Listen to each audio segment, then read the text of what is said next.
Bismillahirrahmanirrahim. Assalamualaikum warahmatullahi taala wabarakatuh.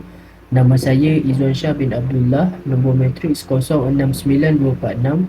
Jadi hari ini kumpulan kami akan membentangkan mengenai tajuk Thariqul Jannah yang merupakan hadis yang ke-22 dalam Al-Wafi fi Syarah Al-Arba'in An-Nawawi. Saya akan baca terlebih dahulu matan hadis.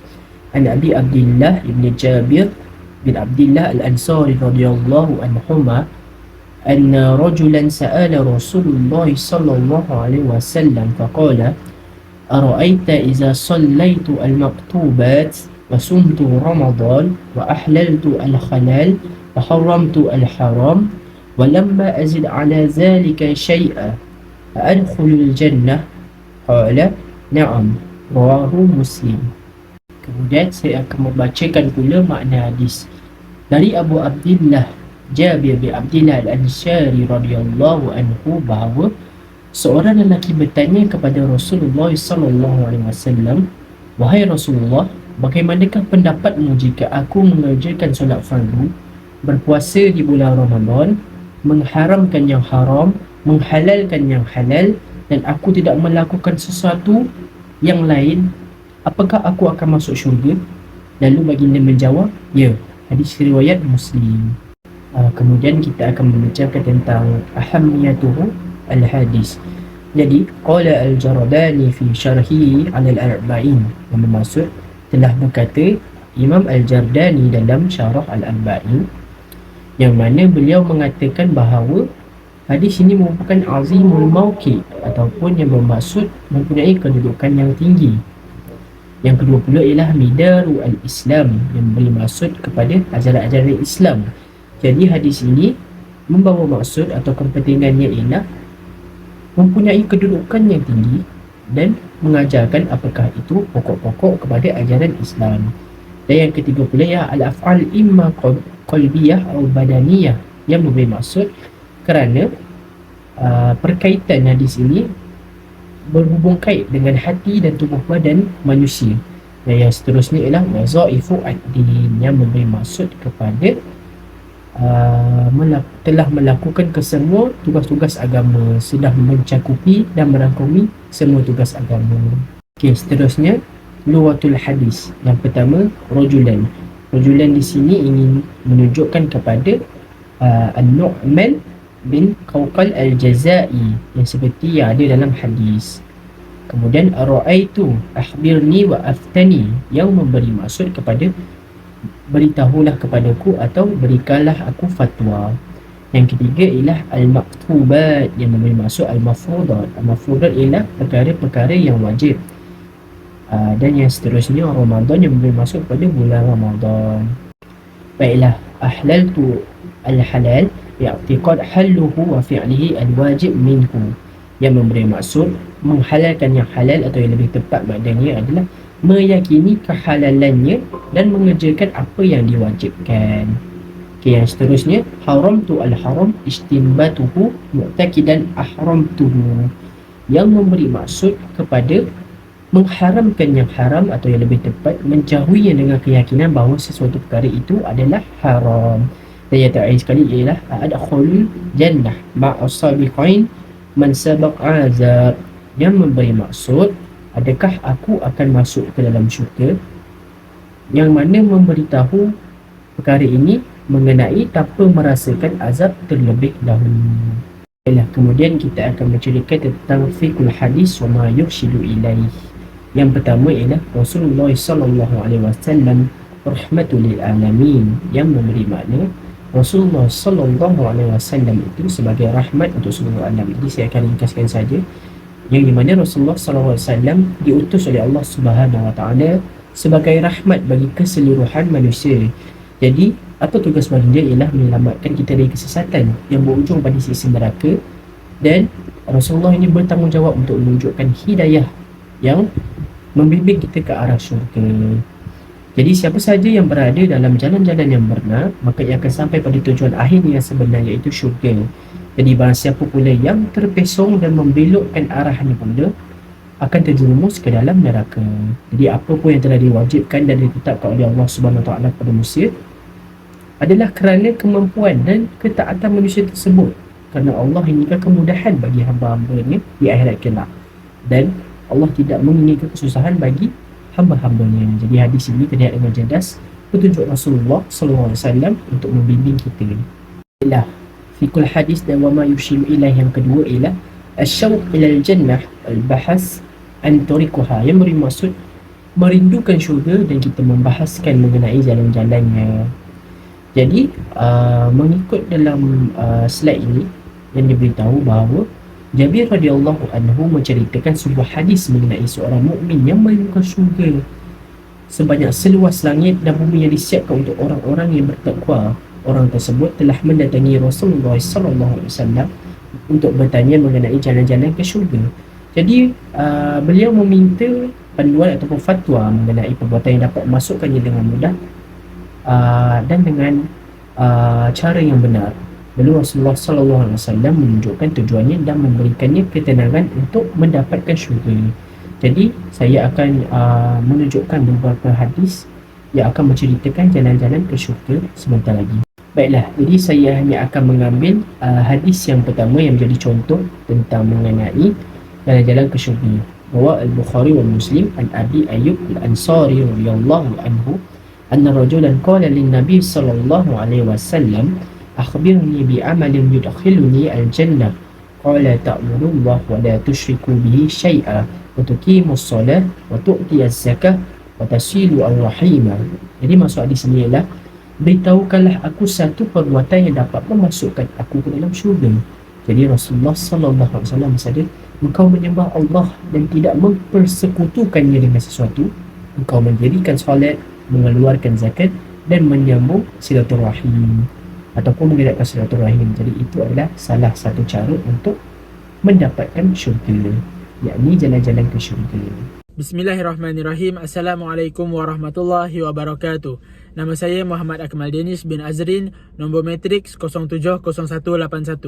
Baiklah, saya akan teruskan lagi dengan poin yang ketiga yang bermaksud melakukan kewajipan dan meninggalkan yang haram.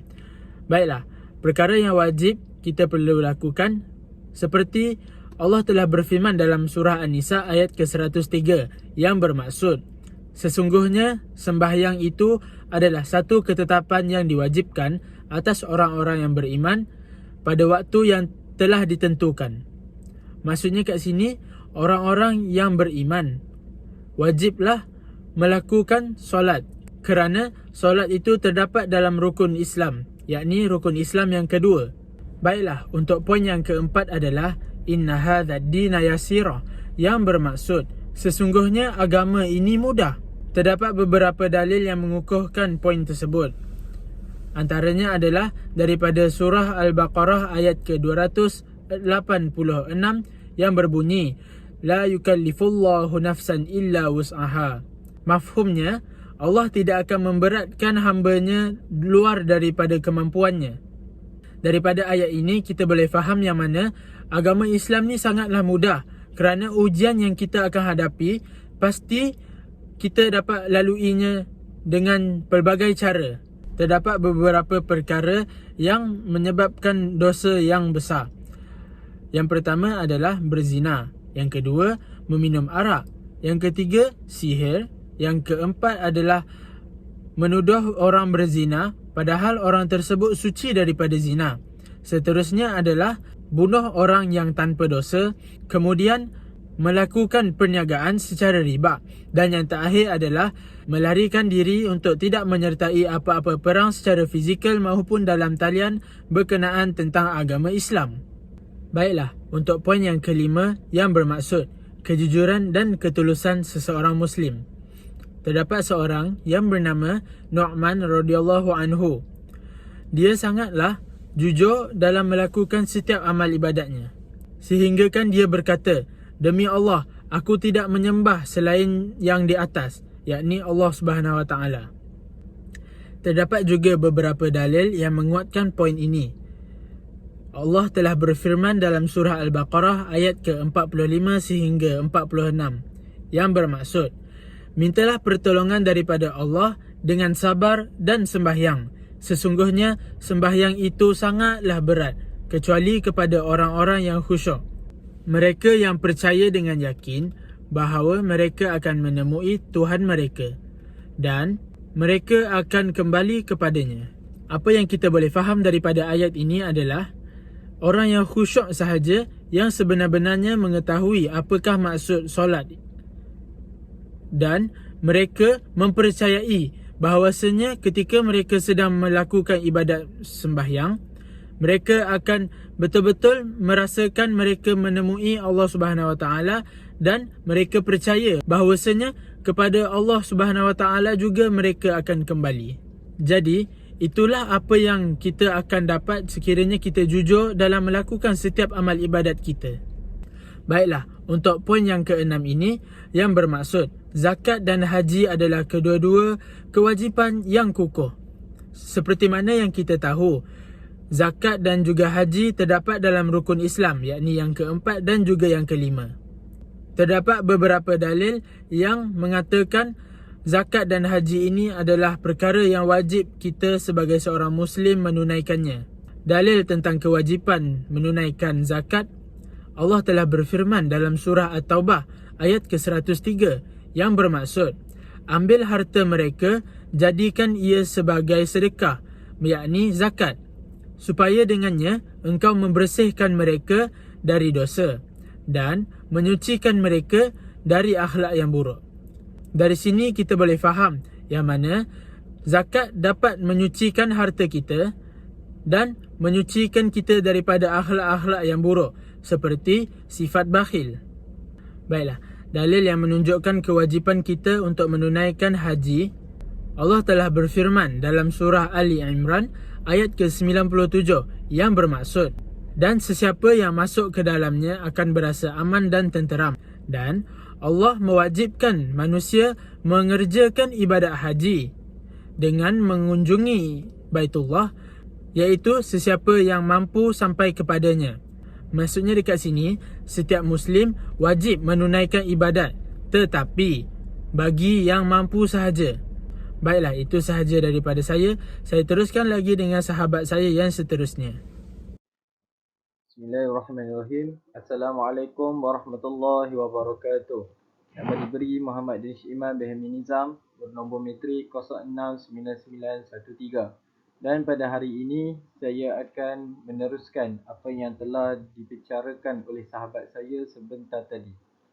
Okey, saya ingin menyambung berkaitan dengan pentingnya solat dan puasa. Okey, pertama sekali kita akan berbicara berkaitan dengan solat.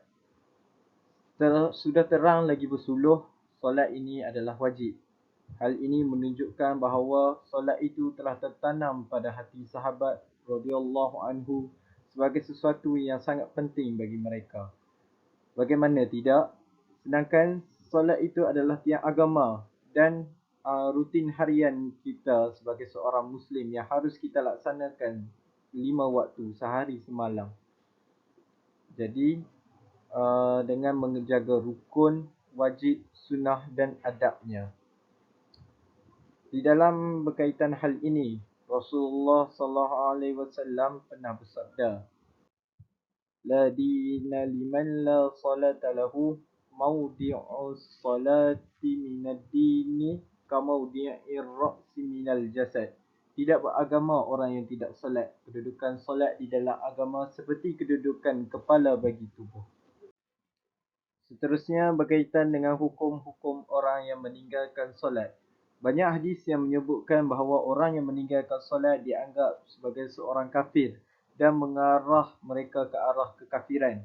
Hadis yang dimaksud ialah hadis yang diriwayatkan oleh Imam Muslim yang lain. Kita bisa mengetahui hukum orang yang meninggalkan solat. Hukumnya berbeza-beza berdasarkan keyakinan untuk kita memahaminya. Di antara hukumnya adalah sebagai berikut. Jika seseorang meninggalkan solat kerana menolak kewajipannya dan mengingkarinya sebagai salah satu ibadah yang paling besar dalam Islam, maka orang tersebut dihukumi kafir menurut kesepakatan ulama yang dianggap telah murtad dari Islam, meskipun ia telah mengucapkan 2 kalimah syahadah dan mengaku sebagai seorang Muslim, serta melaksanakan beberapa ibadah yang lain. Dan yang kedua, Jika seseorang meninggalkan solat kerana malas atau berat, sedangkan ia mengetahui kewajipannya, maka orang tersebut akan dihukum sebagai orang yang fasik sesuai dengan kesepakatan ulama. Seterusnya, kita akan berbicarakan berkaitan dengan puasa. Puasa ini berada pada posisi yang kedua selepas solat. Meskipun kadar kewajipannya tidak kurang dari kewajipan solat. Jadi maknanya solat dengan puasa kewajipannya selari. Namun solat dengan puasa posisinya berbeza. Okey, para ulama telah bersepakatan bahawa puasa merupakan salah satu rukun Islam yang dianggap penting di dalam agama. Banyak hadis berkaitan dengan puasa. Oleh kerana itu, Nu'man menyebutkannya adalah khusus setelah solat. Solat dilakukan sebanyak 5 kali dalam sehari semalam, sedangkan puasa dilakukan sebulan penuh setiap tahun, iaitu pada mula Ramadan. Dalam berpuasa, seorang Muslim merasakan lapar dan haus. Dengan puasa, seorang Muslim melatih dirinya dengan akhlak terpuji, seperti sabar, kemahuan yang kuat, terbebas dari belenggu hawa nafsu, seperti lapar dan dahaga, dan terus bersimpati dengan orang lain. Dengan demikian akan tumbuh sikap peduli yang dengan itu tercipta persamaan dan keadilan. Dan yang terakhir sekali untuk bahagian saya ialah hukum orang yang tidak berpuasa pada bulan Ramadan. Para ulama bersepakat bahawa orang yang tidak berpuasa pada bulan Ramadan kerana mengingkari kewajipannya dianggap murtad dari Islam dan diperlakukan sebagai orang murtad berdasarkan dalil yang jelas mengenai kewajipan puasa. Adapun orang yang tidak berpuasa kerana menganggapnya remeh tanpa ada halangan yang diterima secara syarak, ia dikategorikan fasik berdasarkan persepakatan ulama. Ia diragukan keislamannya, dianggap fasik dan keluar dari agama. Sikapnya itu akan mendorongnya kepada kekafiran. Sekian saja daripada saya. Saya teruskan kepada rakan saya yang seterusnya. Terima kasih. Assalamualaikum warahmatullahi wabarakatuh. Saya Akif Rafaki Memen Zaini, nombor metrik 069654. Okay, ini saya akan menyambung untuk poin ke-8, iaitu yang berbunyi Waratil ibarat wasai al-mu'minun nahu akmal. Maknanya tahap dan usaha seseorang Muslim untuk mencapai kesempurnaan, iaitu iman adalah kesempurnaan. Sesungguhnya sesiapa yang masuk ke syurga secara mutlak, iaitu dengan melihat iman dan tauhidnya dan bukan yang lain. Okey, sebagai contoh, Allah ada berkata siapa yang beriman kepada semua rukun iman akan dijamin masuk ke syurga. Okey, untuk isi yang kedua iaitu melakukan perkara yang wajib dan meninggalkan perkara yang haram. Okey, sebagai contoh, sebagai isi tu ada kata Allah lebih menggalakkan kita melakukan kebaikan daripada perkara yang haram, iaitu kemungkaran. Sebagai contoh, perkara yang digalakkan untuk kita lakukan iaitu seperti membuat kerja-kerja amal dan sebagainya. Dan perkara yang mungkar iaitu seperti yang dilarang oleh Allah, yang membuat kita dapat dosa, seperti contoh mencuri ataupun merompak. Okay, untuk poin seterusnya iaitu menambahkan solat sunat dan untuk mendekatkan diri kepada Allah Subhanahu Taala untuk mencapai kesempurnaan. Okey, dalam isi tersebut ada kata muslimin, maknanya tidak harus bagi seorang Muslim boleh untuk meninggalkan solat sunat sepenuhnya dan bukan perkara yang mubah dan makruh. Ia tidak akan dipertanggungjawabkan sebagaimana dia melakukan yang wajib dan meninggalkan perkara yang haram. Untuk poin ke-10 iaitu al-himsu bil yamin wal biru bi, iaitu maksudnya iaitu melanggar sumpah dan takwa kepada Allah Subhanahu taala. Ini isinya, pada siapa yang bersumpah untuk melakukan kebaikan ataupun melakukan ketaatan kepada Allah, maka hendaklah dia melakukan apa yang disumpahkannya. Jika tidak, maknanya telah melanggar janjinya kepada Allah. ke dalam firman Allah Ta'ala wahfazu aimanukum, yang bermaksud dan peliharalah anak perempuanmu, iaitu maknanya kita perlulah menjaganya daripada melanggar sumpahnya, iaitu daripada berlaku maksiat ataupun melakukan perkara yang sebagainya. Jika kita tidak menepati sumpahnya, ada firman menyebutkan betapa yang melakukan sumpah untuk maksiat, makanya dia tidak ada mendapat hak. Okey, untuk poin yang ke-9 iaitu at-tahlil wa tahrim at-tasyri', maknanya iaitu kebolehan dan keharaman itu adalah suatu perundangan yang boleh dilakukannya oleh Allah Subhanahu Wa Taala. Okey, seperti itu isinya, iaitu sebagai Abu Asal Iman adalah datang daripada oleh Allah SWT, iaitu untuk kita melakukan perkara yang dibenarkan oleh Allah. Maknanya perkara itu jika dibenarkan Allah kita lakukan, jika perkara itu Allah haramkan, kita tidak boleh melakukannya. Okay, jika ada seseorang itu dia boleh melawan apa yang telah diperintahkan oleh Allah, sungguhnya dia telah melanggar hak Allah dan mendapat dosa yang besar. Okay, untuk poin yang terakhir iaitu afadul hadis. Hadis ini menyatakan seseorang muslim wajib untuk bertanya kepada orang-orang yang berilmu tentang hukum Islam, tentang apa yang wajib baginya, apa yang halal baginya, apa yang haram baginya, dan apa yang jahil baginya tentang sesuatu, supaya mereka dapat menjalani hidup mereka dengan tenang dengan mengikut syariat yang ditetapkan oleh Allah Subhanahu Wa Taala. Okey, sekian saja dari saya.